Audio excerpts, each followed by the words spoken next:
Hey guys, welcome back to my channel, or welcome if you're new. I'm V. Although this would be a really interesting first video to start off on if you are new, because I am going to be sharing my life updates and my writing goals for 2023.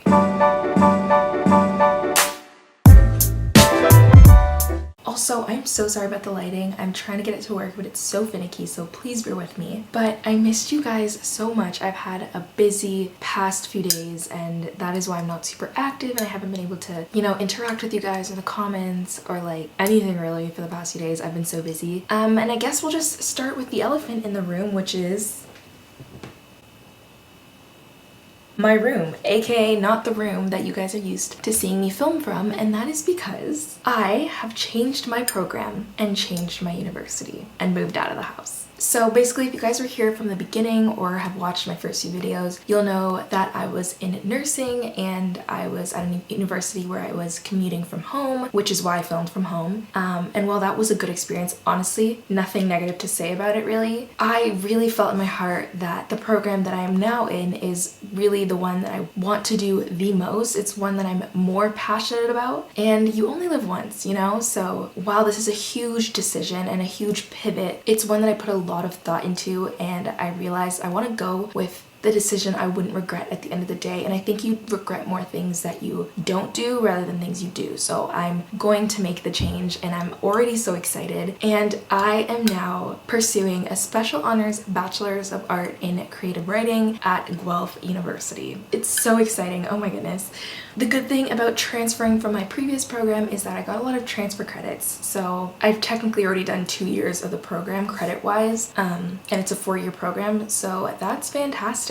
The thing is, I was going to transfer within the same university that I was at before, so I was still going to be commuting. But then kind of last minute, I decided to make this an even bigger change and go to Guelph. Yeah, I'm really excited. This is such a, it was such a big move that honestly, it was a little nerve-wracking. I had to do so many things last minute, but it all worked out and I'm so grateful and thankful. And I have so many friends here who have made me feel so welcome and made this daunting and overwhelming move feel way less stressful.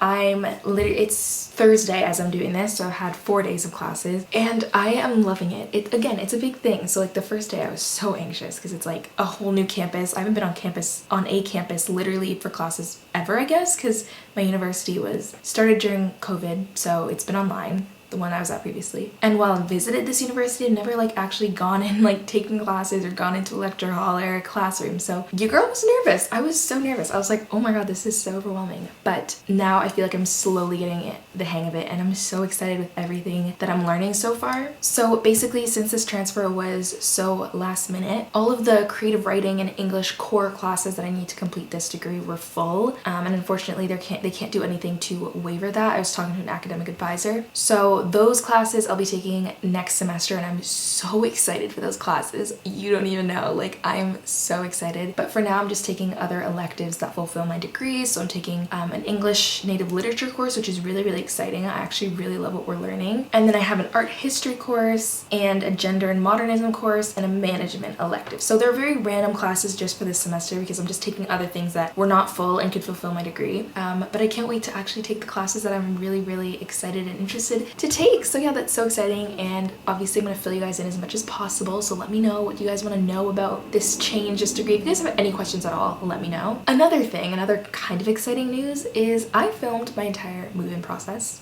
to here. So, but I felt like it didn't fit in this channel because this channel is very much writing and book related things, and I didn't want to fill it with too many different niches. So that vlog is going to be on a new second channel that I started, which is just going to be lifestyle content, just extra stuff that doesn't fit in this channel. This channel is my main channel. It's my baby. I love this channel so much, but I do want to have that second channel where I can post things that might not fit here. So if you are interested in extra bonus content and vlogs from me, it would mean the world to me if you subscribe to me over there and join me over there. I will post more college related videos and what I eat in a day and things like that. And if you guys have any ideas of what you would want to see on that channel, let me know as well. So yeah, I'm hoping I didn't forget anything big. I mean, changing programs, changing schools, moving out. I think that pretty much covers the big stuff. I can't wait to vlog for you guys a week of my life or whatever. It's actually so crazy different than my routine before, but I love it so much. Now let's move on to writing. You guys, I miss writing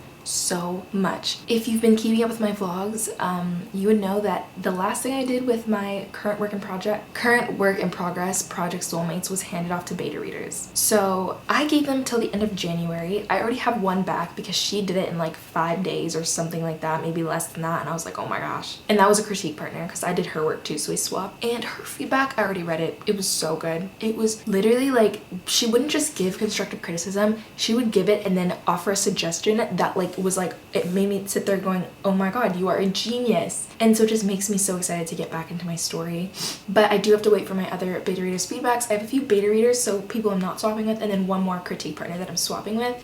So I have to get on to reading some of her story too. But yeah, so that I have until the end of January for that. I could work on another writing project, but with all of this new stuff going on, I don't want to overwhelm myself with stuff. So I'm just gonna wait for the beta reader feedback. I might send out an email asking, you know, like how it's coming along, when they think it'll be done, things like that. But when I get my feedback back, I'm gonna get started right away on draft 4. So draft 4 is literally just gonna be compiling all their feedback, figuring out what constructive criticism I actually want to make changes from, because, you know, as the writer, you have the final say. If there's something where I'm like, oh, I don't know if I want to change that, I don't have to. But it's so helpful to have it anyway, because if multiple people are saying the same thing, most likely you should change it. So as soon as I get my feedback back, I'm going to figure out the changes I need to make, and I'm going to apply those directly to draft 3. So I'm not going to be doing what I did for the 3 previous drafts, where I literally wrote sentence by sentence, rewrote the whole thing. Right now, I just want to focus on putting in the changes, implementing the changes, and that shouldn't take super long depending on how much feedback I get. Hopefully it's not something huge. If it's anything like my last beta readers feedback, it won't be like big thing that will change like everything. It's just things I can just focus on, like little sections or whatever. So fingers crossed. And then after that feedback is implemented, draft 4, I'm gonna send that off to beta readers round 2, where I'm gonna use way more beta readers and no critique partners, just beta readers, hopefully. I'd say like around 15 beta readers, because some could drop out, some could just stop doing it. Thankfully I haven't had that happen yet, but it could happen and I have to be realistic. So yeah, I want to give another beta reader round. So that's beta reader round 2. Now, while those are with my second round of beta readers, I'm going to work on the outline for Project ITL, for draft 2 of Project ITL. I don't want to say that I'm going to work on draft 2 because I know that it's going to take me a while, especially with school, and I don't want to push Project Soulmates off even further because, like I said, my goal is to query Project Soulmates this year. So I'm going to be working on the outline of draft 2 Project ITL, because if you guys watched when I was outlining Project ITL, it was kind of a more bare bone outline than I usually do, and after having written the first draft, I know a lot more about my characters, I know a lot more about my plot, and I can add way more substance to the outline. And after doing a reread of Project ITL, which I probably will do before the outline, might not, who knows, we'll see, I'll be able to add a lot more to the outline. So I think that's what I'm going to do while waiting for round 2 of beta reader feedback. So when I get the beta reader round 2 feedback back, this is where it's up to, like, it can go different ways. If there's a lot of feedback, then that means I should implement the changes in draft 5 and do another round of beta reader feedback, because I feel like the right time to stop is when there's like, they're like barely saying any constructive criticism, because then, you know, it's like there's not much more work that you can do on it. So if there's a lot of feedback, draft 5, third round of beta reader feedback. And then I'm literally just going chapter by chapter and making them each as polished as possible. So that doesn't necessarily mean rewriting it, but literally like looking through and editing it so precisely chapter by chapter. And this could take like a month. If I have 29 chapters, I think 28 plus an epilogue. If I do one chapter per day, which is a really doable goal, that would have me done in a month span for that draft, which is really like not long at all. But obviously I could do more chapters a day, or I have to count for days where I have 0. So I don't know how long that'll take, but I don't want to rush through any of this process because, you know, you want to give your story as much attention as you can. But I'm just saying that's how it could go. So we'll see how many rounds of beta reader feedback I end up doing. But regardless, when I've taken it as far as I can, I want to start querying this year, and I'm going to be publicly querying. Like, you guys will know that I'm querying. I'm not gonna, like, I won't do like I don't know if I'll do like a querying vlog, because realistically it might, like, this story might not get published, and that's just a sad truth. Like, it's just, that's just the way it is. But I don't mind sharing that, because in reality it happens to people, and I feel like it would be more relatable if you could see it happen. But obviously I'm hoping that it does go well, the querying process. But either way, I'm going to continue to work on stories as I'm querying, because even if it's not Project Soulmates, it could be Project ITL that gets successfully traditionally published. It could be the next, like, you know what I'm saying? So I'm going to constantly be working on something else. So as soon as Project Soulmates is in the querying trenches, I will be working on Project ITL, on draft 2 of Project ITL. And then I'm gonna start a new writing project, which is gonna be so exciting. I don't know when I'm gonna start it. NaNoWriMo would be a great time to start it, I think, but I always want to be working on 2 things at a time. I feel like 2 just balances out really, really well for me, because when one's sitting,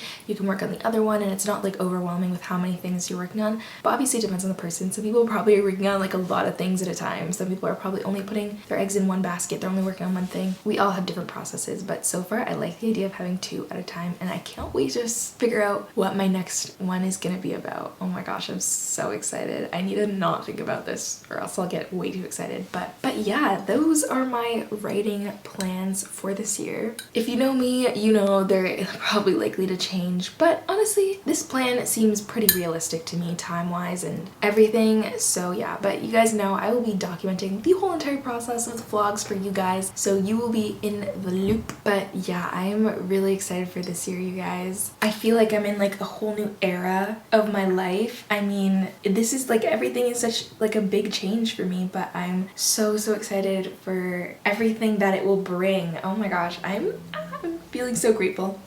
But yeah, I wanted to keep you guys in the loop, and again, I'm sorry that I haven't been super active these past few days, but I planned content for this month and for this channel and my second channel, so definitely turn on post notifications for this channel and for my other one if you do subscribe. Also let me know if you subscribe, that'd be so exciting, oh my gosh. But yeah, with all that being said, I love you guys so much, and I wish you guys all the best for your writing projects and for your year. I hope it's off to a great start, and if it's not, I hope it turns around real soon. I will see you guys in my next video. Bye!